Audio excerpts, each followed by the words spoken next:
Good evening, everyone. My name is Lieutenant Luke Pinio with the U.S. Coast Guard, Public Information Officer.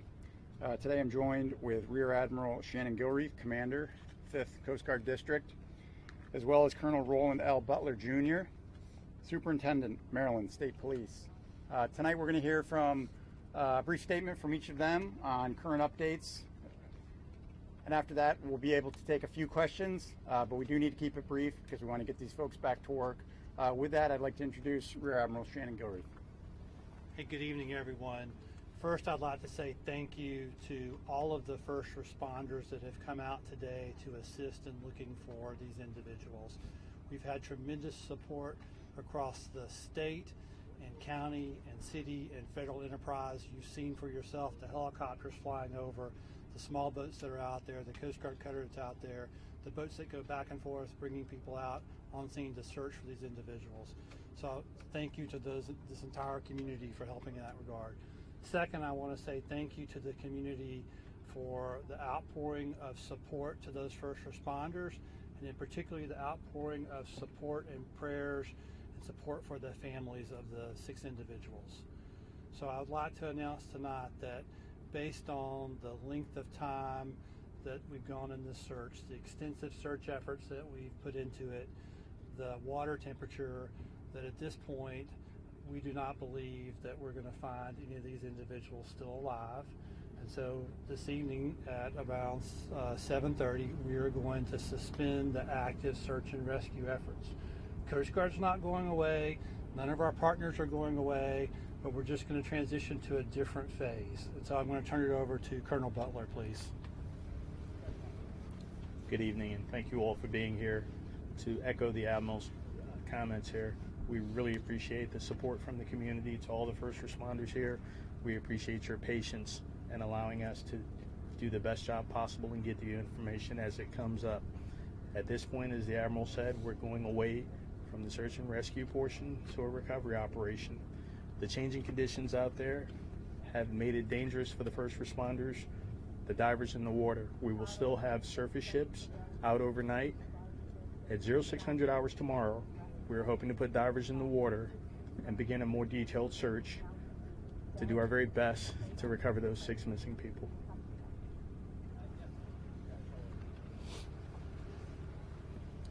Thank you. With that, we have time for just a few questions. We know there's a lot of questions that still have to be answered, and we do have time for just a few. So if we could take a few, please. So do we think it's still just 6?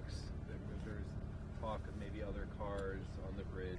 All the information we have is 6 individuals. Got it. Yes, sir. Can you go into detail about how difficult this might be for the recovery phase of this now? Like, what kind of challenges are you up against?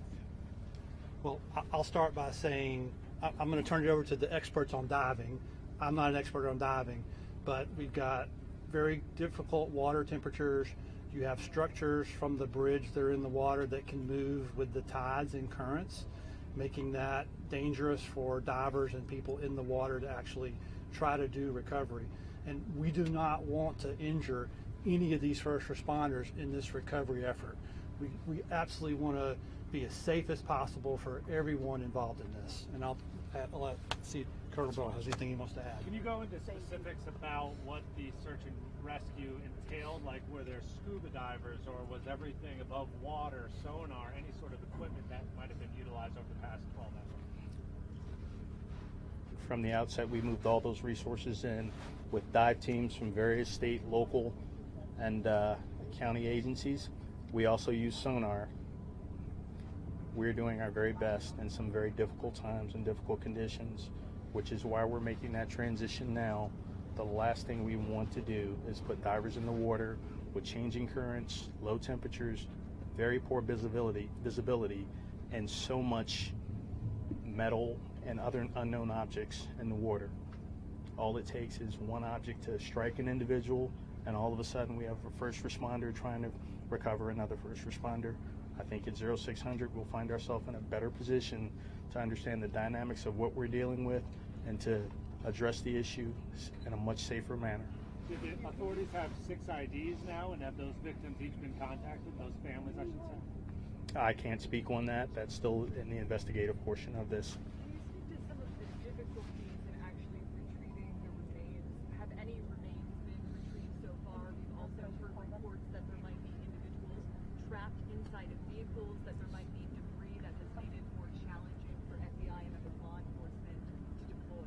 All of that is unknown at this point, and as I said, we have to cease operations. We can't start again until we can assure the safety of those divers and the rescue personnel that are going to participate in this. If we look at how challenging it is at a simple motor vehicle crash to extract an individual, I'm sure we can all imagine how much harder it is to do it in inclement weather, when it's cold, under the water, with very limited to no visibility. Just to clarify, no remains have been removed thus far by search and rescue teams other than the two who were rescued alive earlier. That is correct. So, Colonel, you're confident then that no other vehicles made it onto that bridge before the collapse, or as it was collapsing, I should say? Based upon the fact the original information that was provided, the Maryland Transportation Authority Police Department was able to shut down traffic. Is there the possibility that there was another vehicle on there other than those vehicles involved in the construction process? I think we all would have to understand, yes, that's a distinct possibility. As unfortunate as it may be, it's a distinct possibility. However, we don't have any information to support that at this point. Ma'am? When you bring the divers out, do you have an idea of where these individuals are, if they were in cars or not, and do you know how long the recovery effort is going to take? We do not know at this point. I'm sure as you've seen some of the aerial photos, there is a tremendous amount of debris in the water from containers hanging off ships. We have to make sure those are shored up. We're going to work with structural engineers to help them understand how to navigate and address the challenges of having bridge structure in the water that may be sharp, that could puncture a suit, that could puncture an airline. All of these are things that we must take our time with. Do you know where the victims are located? This last in the water? question, by the way. I'm sorry? Where the victims are located in the water? Have you been able to find them yet, or if they're in cars or not? At this point, we do not know where they are, but we intend to give it our best effort to help these families find closure. How might inclement weather tomorrow impact the recovery efforts? Very clearly it could, but we're going to do everything in our power to help these families find closure. How Stable has the boat been? How stable has the boat been How do we throughout this get their process? name, title, spelling? Does anybody have a- Folks, we're going to be establishing a unified command as well as a joint information center, and I know there's a lot of questions, and we're going to be providing that information where we will continue to provide updates. But that is the extent of our updates tonight. We thank you all for coming.